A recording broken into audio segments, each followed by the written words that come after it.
learning more about why the owners of a popular barbecue chain up in northern Arizona have found themselves in federal custody.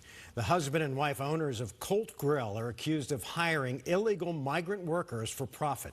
12 News journalist Sean Rice is in studio tonight. And Sean, we're told that this was a 3-year investigation that's just now coming to a head.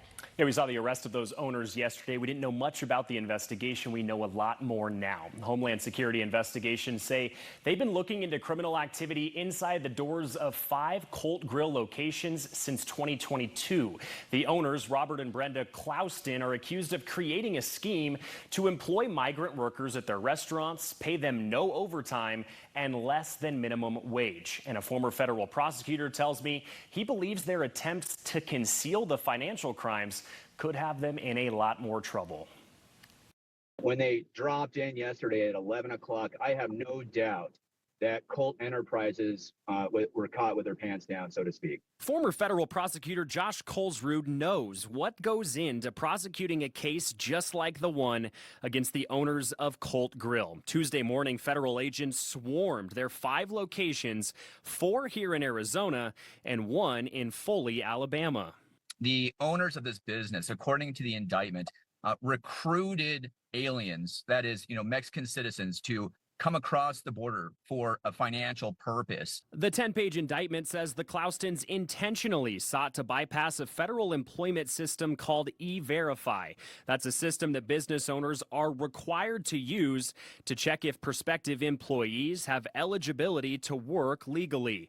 The alleged scheme went as far as the Cloustons creating a fake cleaning company called R&R AZ Cleaning LLC to pay some of their workers well below minimum wage, often in cash, potentially shielding the payments from the Colt Grill business. Prosecutors also allege Robert Clouston directed his recruiters to fire U.S. citizens and hire more undocumented workers, specifically Mexican nationals, who would work for a lesser wage. The business won't have to pay the appropriate taxes on those wages. So they're saving money in 2 different fronts. One, with payroll, and the second with taxes with the U.S. and state governments. So that there's a lot of financial incentives to try to cheat the government in this aspect. In addition to the arrests of the owners and 2 employees accused of facilitating the hiring of these undocumented workers, Homeland Security investigations say they also detained 20 people working at the Colt Grill locations on immigration violations.